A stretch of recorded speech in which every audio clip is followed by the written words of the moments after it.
各位观众，大家好，欢迎今天收看我们的座谈会，题目是电动车的战国时代。谈到现在电动车的战国时代，虽然目前全球还在面临 COVID-19 疫情的肆虐，但是全球各大车厂已经不断的在推出各式各样的先进车辆，尤其是电动车。而今天的电动车已经跟过去我们看到车子不一样的地方是，它除了引擎盖底下，它过去100年我们所习惯看到的燃油引擎被马达取代之外，消费者对它的认识是它更安全，也更智慧化。讲到安全，已经不再只讲汽车上有几具气囊，而是讲我车上的自动驾驶技术已经发展到第几级。而讲到智慧化，那更是看到，我车头的头灯从过去卤素头灯 HUD、HID 到现在这种 LED， 然后 LED 可以做可远可近、可左可右，甚至可以因应客制化来调整。至于坐进车内，还看到了车内过去的控台上的萤幕不是没有，而是越来越大，而是大到没有最大，只有更大。因此，今天的汽车已经跳脱我们过去想象，也跳脱出过去100年车厂他们所能应付。因此，今天的汽车不是只能靠过去100年车厂它 know how 或者它过去所依赖的车厂的协力体系所能应付，而必须加入了更新的车用科技。而这些车用的电子科技，它将会把整个一个全球汽车市场带来一个新的洗牌。而对于台湾，我们拥有强大的这电子科技这样子产业的这样的一个地方，刚好我们就面临到一个100年难得的机遇。因此，我们今天请到了在台湾电子科技产业界的先进，一起来参与讨论。我接下来介绍今天的与会嘉宾。我从我右手边起介绍我们今天的与会嘉宾。首先是和硕电子车用电子事业部总经理赖哲彦先生。赖哲彦先生是2004年加入和硕体系，他负责了这个美欧日韩等区域，对几个代表品牌的电子产品，他都有相当深刻的认识。尤其是目前到了这个车用电子，他更是这个一把手啊。大家好。接下来我介绍的是友达光电显示策略事业群资深副总经理陈建斌先生。陈建斌先生他是1999年加入友达光电，他经历了桌上显示器啊，还有太阳能光电，然后他目前负责的是这个车用电子的一些显示器的部门，然后他对这方面也是有相当深刻的体认。来，大家好。接下来是云科大副教授苏庆龙博士。他也是目前云科大智慧电子产品开发和研究中心主任。他在这个领域他也是相当厉害，他负责了许多台湾的在主动安全上面，他有很多的一些深刻的这种开发经验，然后他也带领他的团队，甚至投入了商业化的一个模式，这非常厉害。谢谢。而接下来我介绍的是台湾先进车用技术发展协会秘书长沈举山博士。沈举山博士他也是现任台北市电脑工会的资深总监，然后他先前也担任过台湾证交所上市的审议委员，然后也是国立中央大学资讯管理博士。大家好。好，那我们今天就来进入我们今天的座谈会的这个主题啊。我想请教的是汽车已经进入到一个全新的一个时代了，就像我刚刚讲的电动车。而电动车，大家都很多国家都说，就在未来的2025年到2035年，它就要禁止了。那在禁止的这样状况之下，我们也看到了电动车在现在已经进入到百家争鸣的时代。但在百家争鸣的时代，我们说的所谓的战国时代的背后，其实还有一个我们看不到的硝烟，那正是我刚刚所讲到这电子科技大战。而我想请教各位的是，在这样子一个状况之下，这个电动车爆炸性成长，而在电子科技需求恐急的状况之下，我们在未来的产业，我们台湾在电子科技产业如何找到一个战略最佳布局，在供应链上面如何卡到最好的位置？我先请赖哲彦先生。我想这个就像一个大航海的时代那人人都有机会，但是呢，个个没把握。是那我想这个是电动车的一个最好的一个写照。那其实有2个很重要的关键点，一个是2025年，一个是2030年。那其实现在 IH 还有大部分的一些分析产业分析呢，都在预估大概在2025年就有机会达到大概10个百分点是电动车。那在2030年呢，一般预估都会超过30%。那以现在发展的趋势来看呢，可能速度会更快一点。那另外就是区域来看像今年的话，虽然疫情这么严重，再加上缺料，但是今年的车市呢，其实还是蓬勃发展。是，我们以第一季度来看，那第一季度呢，除了像日本稍微比较平缓之外，还有欧洲也稍微慢一点。那发展最快的当然就是我们中国哦。那北美跟这个印度都是发展的相当的快。那更不用说电动车了，电动车现在每年的平均复合成长大概都是20几%起跳。对，所以这样来看呢，其实有机会会把这个电动车普及的速度会加快。那另外一个电动车跟燃油车比较大的不同，我们来看这个燃油车的排名的前10名，基本上它都落在大概2万到3万美金之间。但电动车不一样，电动车是2极化的像我们从这个表上可以看到，这个排名1到10名的呢，基本上大概只有2个级距，要么就3万美金以上，不然就1万美金以下，所以没有中间产品。那这个呢，就跟我们业者呢要发展怎么样的产品，你要 focus 在哪块区域，会有很大的关系。所以说，人人有机会，大家没把握。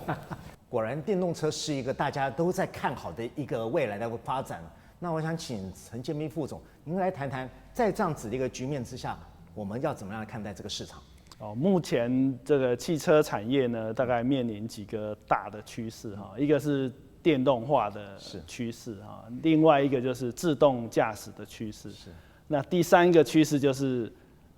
各个产业都想要跳进来做电动车跟自驾车的这样的一个大航海时代，就像赖副总讲到的。那这个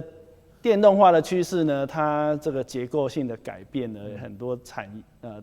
汽车产业一个就是以前燃油汽车呢，它可能整个汽车有3万多个零件，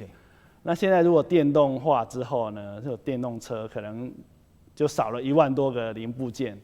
那这个当然这个比重呢，这个电子化的比重呢，从现在的35%。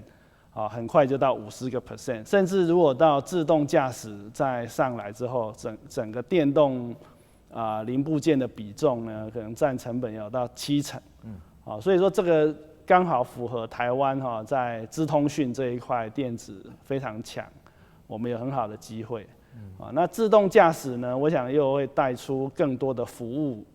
相关的一个产业可能以后呢不是买车。可能大家都是要买服务随叫随到这个是另外一个我们可以看得到的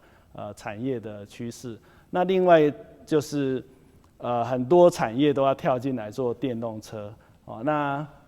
这个就有原来的百年车厂它会转电动车、自驾车，也有做手机的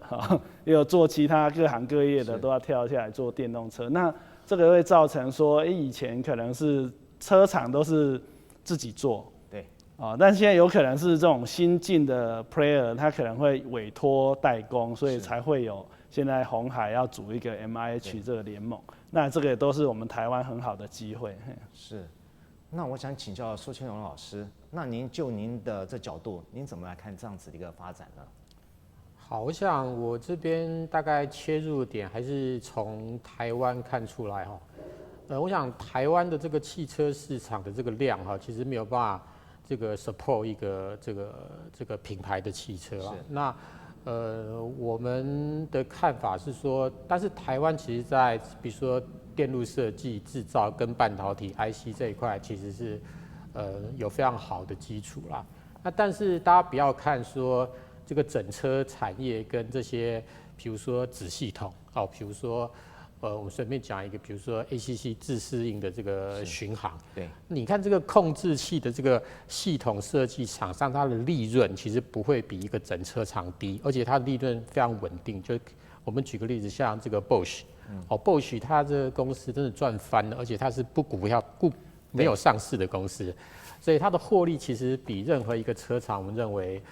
不差啦。所以我觉得台湾在电动车这个时代，我觉得不一定硬要去走这个电动车整车，但是这些关键性的，我们不是说零组件，关键性的子系统，比如说自动控制，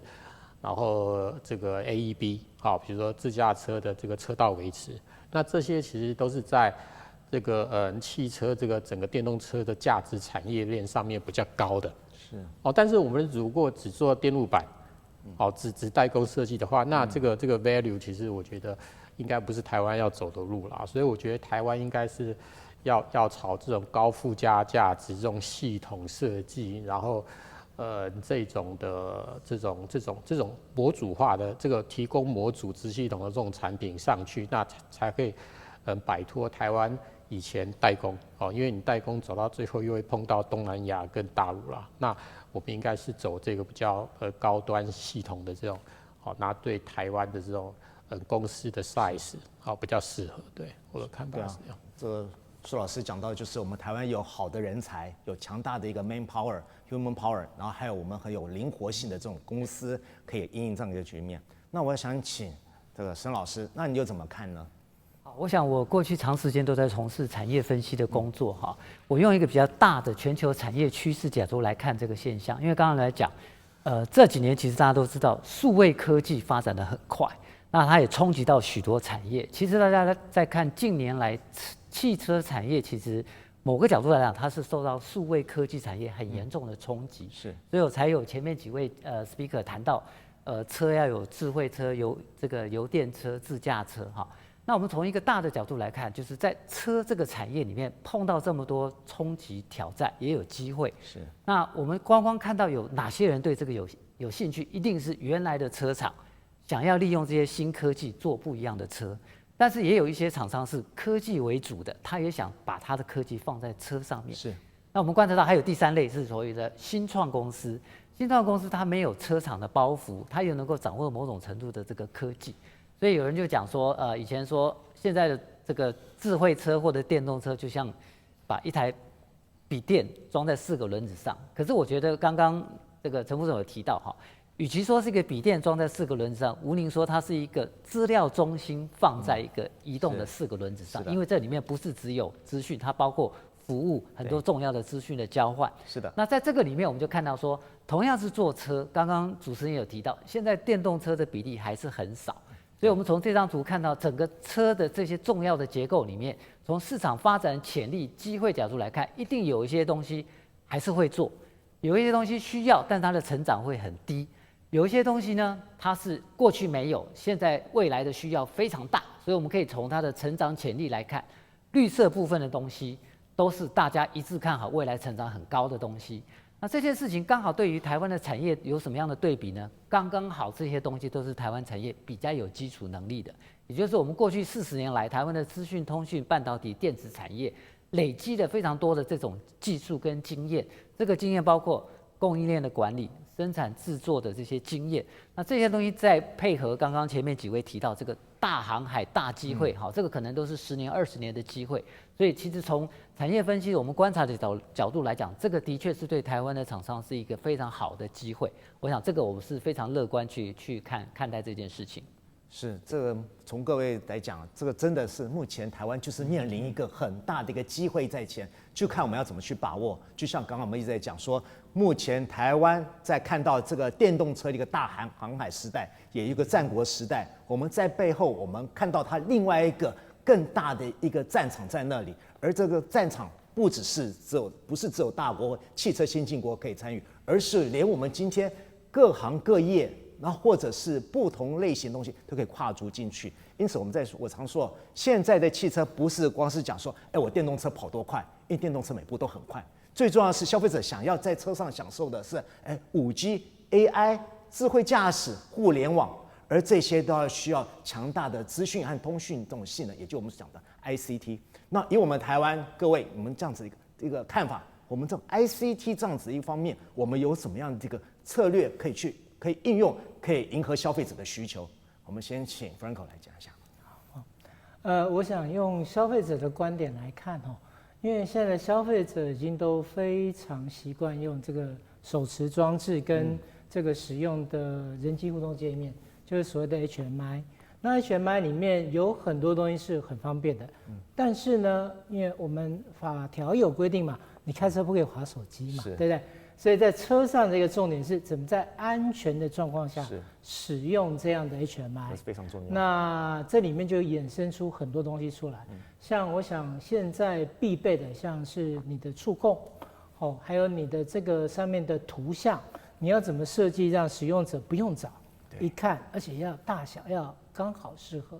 另外呢，声音的控制非常重要。哦，讲不管是导航，哦，讲我冷气要调冷一点、热一点。那下一个更夯的就是用眼球的控制。以前的眼球控制只是看，你有没有打瞌睡。现在像图上这个 Mercedes 的新的 Class，它已经可以用眼睛去控制窗帘的开关了。哇，这不一样了，这已经又到另外一个境界去了。所以我想，慢慢的这些东西都会越来越多，那就变成一个智慧的一个座舱。那另外我想谈到的是台湾 ICT 厂的强项在什么地方哦？那我想台湾的厂商有几个很重要的点，第一个是弹性跟速度，这个是尤其是在电动车的时代，因为以前呢传统的车一台在开发期间可能要48个月，现在电动车呢大概2年就有机会可以做得出来。那怎么去节省、去缩短这个时间？所以我想弹性呢跟这个相关的配套就很重要。那第二个，我想台湾厂商一个很重要的是尊重智慧财产权，这个是非常非常重要的。我想这是欧美的厂商是非常看重的一点。那另外一个是诚信，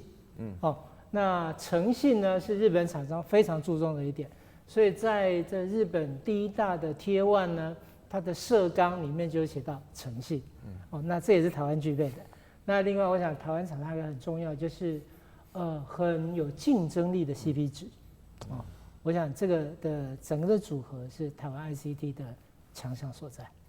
刚刚听到赖兄刚才讲这个诚信，这日本车厂，我曾经到过日本车厂，光是我拜会他前面那个社长就跟我讲了1个小时有关诚信的重要。好，那我想请这个陈副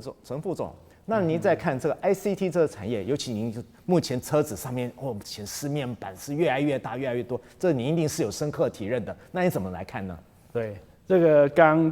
这个赖副总跟主持人都提到说这个诚信，我想这个我们做的这个 ICT 呢是要做在车用上面，车用其实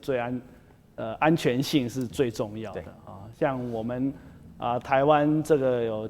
这么强大的半导体这个都是很精密制造还有我们累积了几十年的这个资通讯的经验，我想都是造就我们台湾在这一波有很好的机会。那以友达来讲，我们也从事了这个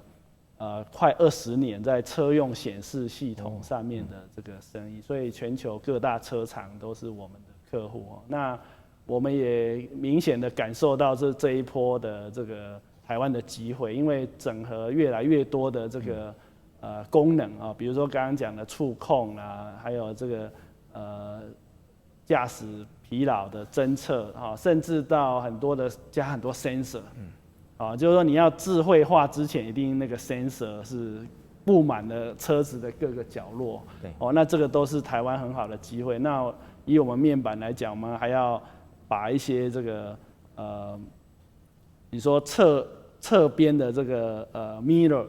side mirror，我们也都是把它电子化，这个就不会有传统的这个后照镜有死角的问题，它甚至这个或甚至这个后视镜也是一个电子后视镜，我想这个都是我们很多的机会。那再加上我们强大的这个半导体的这个可靠性的这个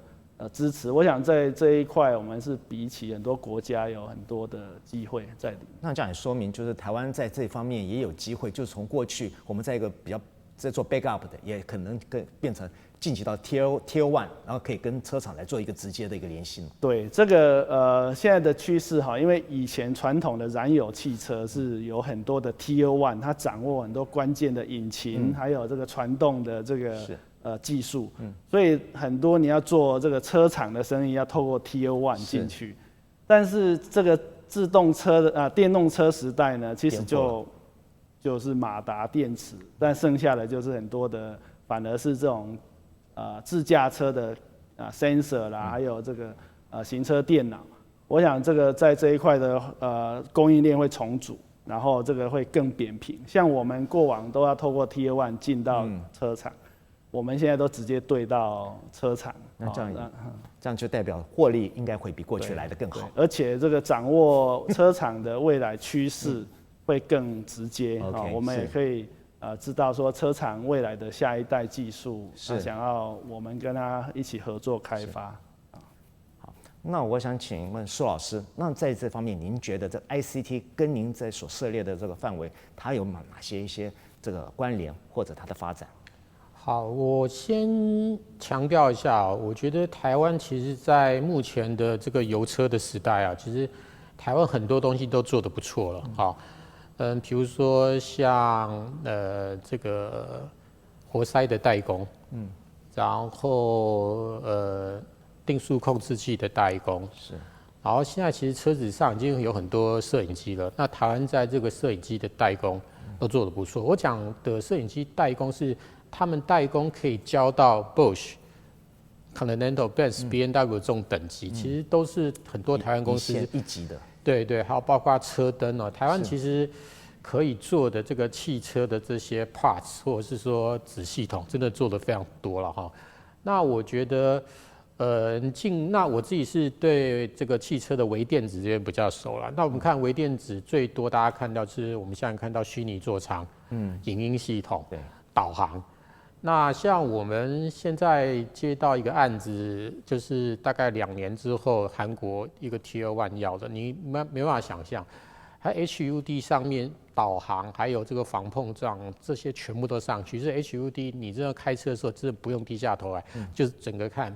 HUD。那但是我们说，在这种导航影音系统跟虚拟座舱啊，它的技术深度大部分都是从那个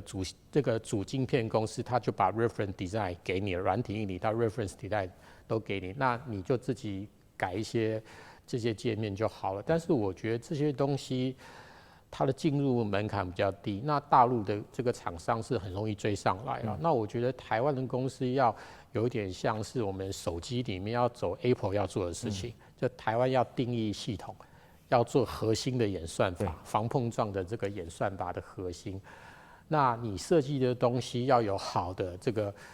驾驶人的使用体验，比如说现在我们这个很成熟的这个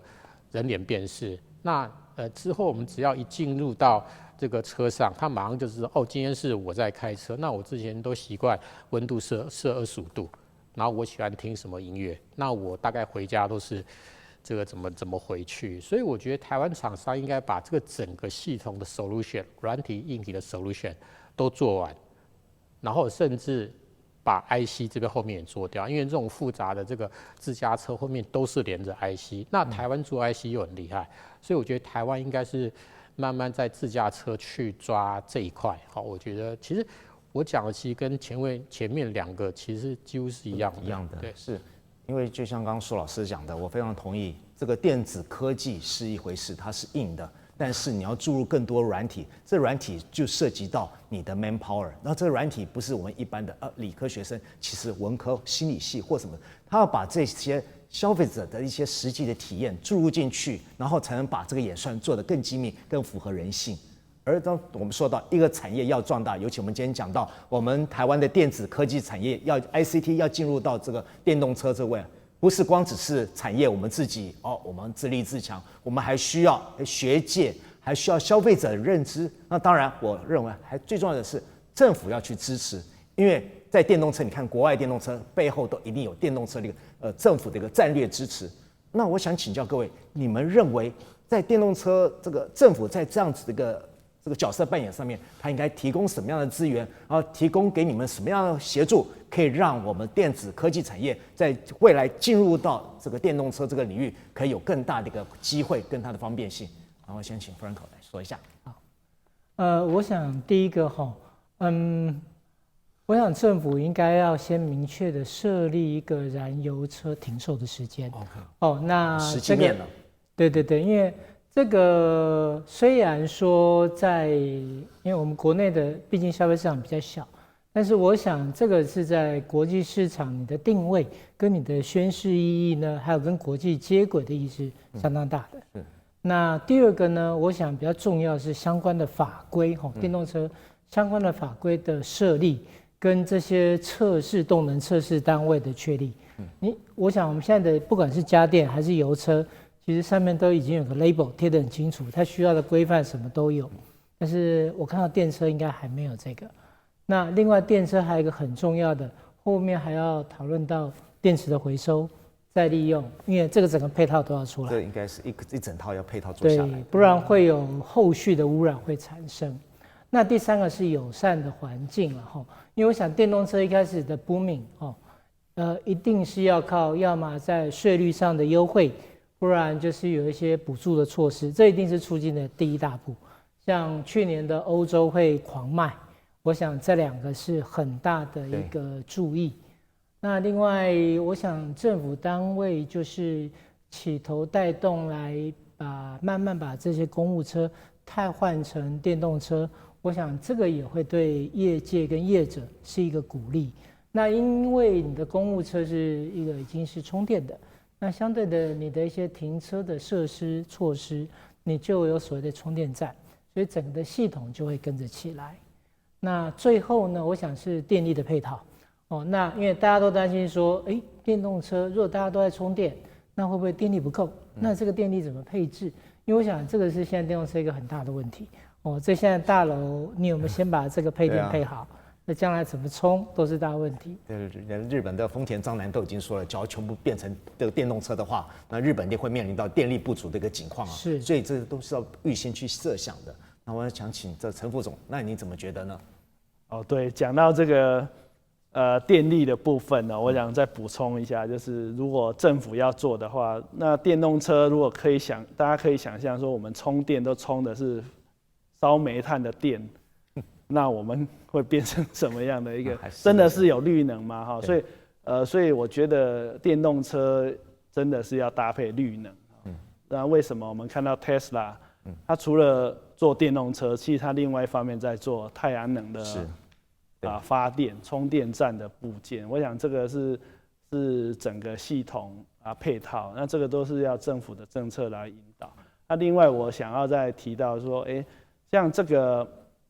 投入车用电子，我想这个是很漫长的一条路啊。像我们的经验是，光你要车厂来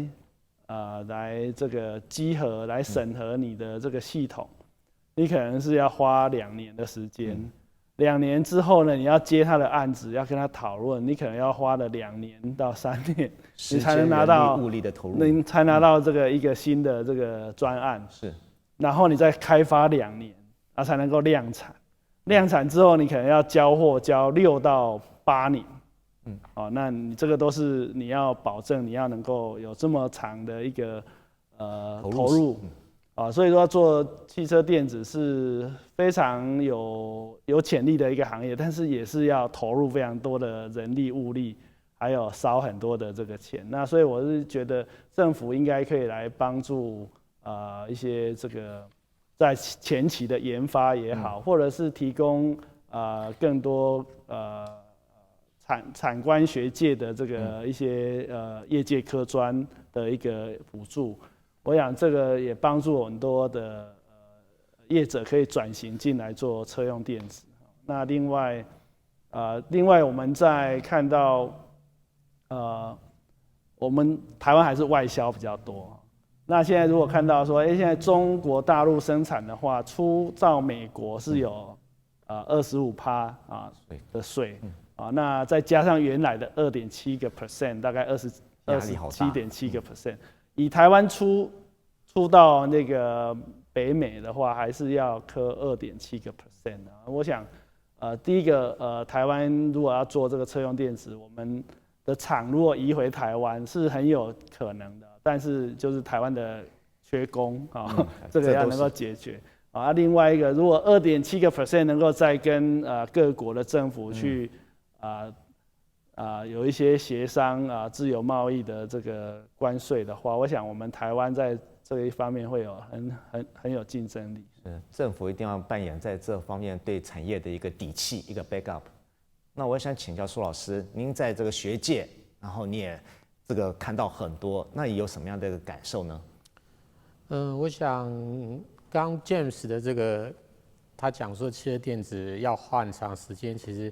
我的感受最深啊，就是我们实验室开始做汽车电子是2010年开始做，我们现在做到现在11年了。11年。对，那我们在成立公司大概是18啦，19才开始 run 啦。那所以就是说，像我们从研究到可以开始做产品设计，是搞了8、9年。那台湾应该没有一家公司的老板可以忍受8、9年，好的这个状况。那我们在学校，那校长你要做什么都可以，所以我觉得我们的运气比较好啦。那就 follow 刚刚讲，其实汽车电子这一块哦，两位都讲得非常多，认证的时间非常长，所以我觉得政府对这些核心技术、关键技术那种汽车高端的技术，从 ADAS 到自驾车的技术，还是要一些补助。是。那但是呢，我们现在政府这些大型的补助计划都一年期、2年期，那1年期、2年期根本好像快收割一样。对，所以我们是觉得应该要留，比如说1/3的计划是3到5年期的。那而且我觉得这个计划的这个 bit， 就是他们在争取这个计划，应该是学美国。像美国，我要开发一台 F16，是好几家公司做雏形，然后大家来比完之后，这个钱才发下去。那台湾的状况其实现在是不是的？那我觉得，在全世界的所有的这些高科技哈，其实很多都是学术单位或研究单位出来。比如说，我举一个最简单的，就是我们的手机 ，ARM 的手机，好是英国的大学出来的，所以我们手上全部都是英国大学出来的东西。所以我觉得应该是要利用这种计划，它在争取这个计划它的强度、竞争的强度来拉高。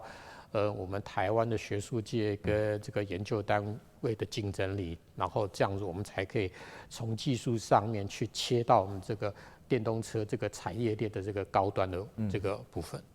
那我想请陈雪山博士，那您怎么看呢？好，我想这个是一个很重要、很广泛的问题哈。我试着用这张图的2个部分来说明哈。我们现在谈的是智慧汽车，就是左边的 Smart Car 哈。但是不要忘了，这个车子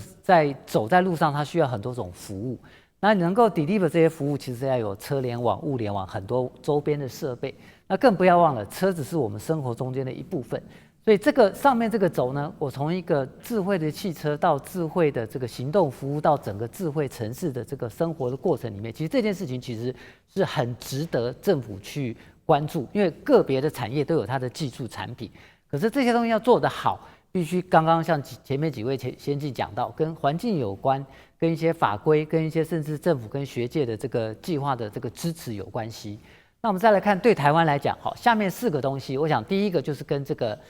最近很热门的就是半导体晶片，好，那半导体晶片是台湾很强的一个项目。那刚刚也提到了汽车的转变，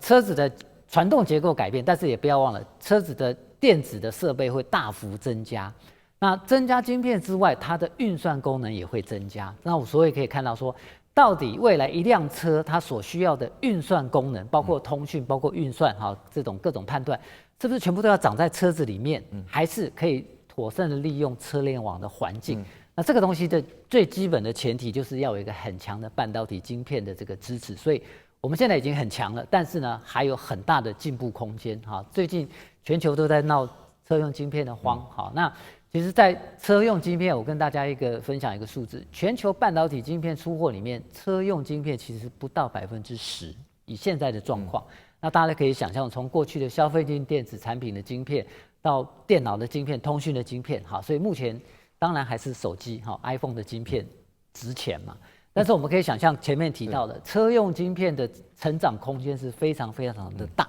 那这一块在某种程度台湾有很好的竞争力。那这些东西除了台湾有很强的厂商之外，政府能不能在一些核心的技术上面做一些提供？好，这是第一点。第二个，车走到智慧化，智慧化除了刚刚讲的一些电脑设备之外，它需要有很多人工智慧的运算，很多软体。刚刚苏老师提到很多软体的这个部分，才能让它更加的聪明、更加智慧化。这个东西其实也是台湾的一个强项。好，那政府也透过很多这种学校跟研究单位的这个结合，那这个其实也是一个必走的这个趋势。第三件事情，我们讲的是车子要能够联网，好，这个网可以是车联网，也可以是物联网。车子行走中间，其实不断的跟各种网络的讯息，那这个东西的网络的安全的环境的建制，好，那这个东西绝对不是个别公司，也不是几家国际大厂就可以决定，这里面有非常多政府公权力要去协助、要去帮忙的地方。最后一点，我这边讲的是系统整合。过去台湾就是软体做软体，硬体做硬体，好，那顶多进步到软硬整合。后来呢，云端技术、物联网技术起来，叫做虚实整合。可是，在自驾车里面，其实有个很重要叫什么？跨域整合。也就是说，刚刚我前面提到，车厂跟通讯厂商的整合，这个汽车跟运输服务行业的整合，运输业跟交通、都市治理跟这个国土规划的整合，那这些东西也是一样，个别厂商能做的有限，真正是要政府在不同等级政府、中央、地方政府，中央政府在推动产业发展、技术突破，地方政府要提供一些试验的场域，有一些很多营运的这个经验值需要在初期，透过很多政府协助计划去做补助。那这些东西其实在都能够增加什么？我们最后的目的，希望台湾的资通讯厂商能够因为这一波的产业发展机会，能够变得更强壮，我们会有更多好的公司。不敢讲将来会有另外一个新的护国神山，可是因为这个的趋势，其实我们可以培养出很多台湾非常棒、非常新兴又有潜力好的公司。是我非常同意这个沈老师的说法，因为现在跨域整合已经改变了大家对汽车的想法，尤其现在很多车厂已经讨论的是，汽车不是在讲汽车，也不是在讲 CAS， 对不对 ？CASE， 而是讲的是 MAAS，Mobility as a Service。这是一串起来，把食衣住行都串起来，车子只是一个中间的媒介而已。因此，你看我们刚刚结束的这个上海车展，或者是台北的国际车用电子展等等的，你已经看到有些车厂它已经展示出它对未来的一个想象的一个运用。那我就想请教一下这在座的你们，哪些东西是你们觉得，现在你们就可以让消费者来可以去想象、可以去预期的 ？Branko， 你说呢？我想是这样，我们先从这个上海的车展来看哦。那上海车展应该是2021年第一个 A 级的车展。是。那其实它里面展的项目非常的多，从 Tier 1到车厂，他们提供的都不太一样。那我想这个比较像一个最未来的展望，就是一个 Vision 的展览，所以里面各式各样新的科技都出来了。那我记得刚刚这个我们友达这边有谈到这个车灯哦，那这个车灯的部分呢，我们看到更先进的是连 sensor 都摆进去了，所以我们谈到刚才这个苏老师有谈到自驾这些感应器，将来可能就是前后4个车灯包完了，Lidar 什么全部都包完。我看 Marelli 就提了一个这样的一个 idea。那这里面呢也提到了刚才我们 David 提到的这个 mobility as a service。那从小的地方开始是，这个活动咖啡车，还是这种这个所谓的魔方这个50提供的魔方，它比较像这个丰田先前这个 e-Pilot 的缩小版所以其实慢慢一些东西在体现了。那台北的车展呢就有点比较不一样，台北的车展比较像是成果展现。那当然这里面有几个很重要的东西就跑出来，一个像 ADAS 的这个 virtual 的这个模拟跟这个验证，那另外3电里面重要的 Silicon Carbide 终于在台湾有看到有东西出来了。那另外一个很重要就是充电的系统，我很高兴看到这个几个这个指标性的公司都提出了 solution， 那我想这是看到后面的 future。这真的蛮有趣。那陈副总呢？以我们这边因为我们长期都是跟这个整个驾驶舱的显示系统，还有我们集团的这个 LED 相关的这个应用来讲，我想当自驾车越来越这个 level 越来越高的时候，其实有很多可以做的事情更多了。对对对，就是你坐在车子里面的时候，你就需要串流的影音啊，或者是你在充电的时候，现在因为充电都还是可能要花时间30分钟啊，你这个充电的时候，你就可以做你的这个工作啊，或看看一些串流影片，或甚至这个副驾驶他可能也是需要更大的荧幕啊。那他在看影音的时候呢，就不能够干扰到这个驾驶人啊。所以说这个很多的应用，当你的车子越来越智慧化然后越来越自驾化的时候，其实有很多的服务就会被激发出来。那第二个就是说，当然会感受到越来越安全，因为你车子布满了 sensor，那它可以侦测到人眼都来不及看到的地方。我想现在有很多这种交通意外的，其实都是驾驶人没办法专心，所以这个也可以改善我们很多的交通安全这个我是可以蛮期待说，这种智慧车或者是自驾车，应该是会帮助我们改善我们的生活。真的耶。那苏老师呢？我想这个问题我比较用一个单纯的消费者的角度来看因为我自己蛮喜欢看这个 YouTube，然后今年上海车展我们也没办法过去，是啊，好可惜。那我在这个 YouTube 上面去搜这个上海车展10个 YouTuber 大概有9个他报告重点是大陆奇奇怪怪电动车，是这种宾士的 S Class 那些那种车子几乎没有了，几乎没有人要报了哈。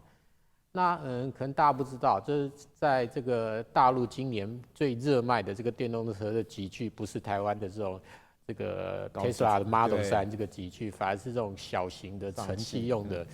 这个电动车啦。那我看得很 surprise， 是说我举一个例子，就是在图上面有叫那个50的 Mini EV。它这个级距大约有5-6台车都是热卖，那它的价钱就是在人民币2万5到4万左右啦。那它的行驶距离也不需要太远，大概从150到300公里都有，都会使用绰绰有余。对，那这个级距真的卖得很好啦那所以说这个车卖得很好，就可以让大家去接触更普遍的接触到电动车。那电动车的生活跟这个汽油车的生活那个模式，其实我觉得是不一样，就改变我们的这个生活的模式那但是呢，我们又进一步去看，他很多 YouTuber 这很专业，就是把那个车子的底盘把它那个拆开，然后看里面电池、马达那些，没有一个人觉得卖那个2万5或者是4万是赚钱的。他觉得是亏本卖，后来他说亏本生意没有人做，后来他们就讲了一个事实就是说这个大陆的政策就是你多少的汽油车要配多少的电动车，要算分数的。对，他算分数，所以他就是把这个50就把他这个 Mini EV 的 quota 去卖给这个汽油车，那汽油车就给他钱，所以他是靠这一块赚的啦。我说，但是我们想说，在台湾这种事，我觉得很难发生但是我觉得是很难发生，但是我们觉得应该要让它发生才对。对，这个是我对上海车展，就以消费者的角度来看是这样子。这个今天听完各位来宾对这样子这个台湾在未来电动车战国时代这样一个可扮演的角色，跟未来的一个市场发展趋势，还有刚刚最后大家所描述的一些对于电动车的一个未来的一个景况我觉得是蛮有趣的。我相信大家都一定会觉得意犹未尽。但没有关系，我们下次还会有机会的。然后我非常谢谢各位观众今天收看我们的座谈会，我们也要谢谢各位来宾的参与。然后我们下次见喽，拜拜。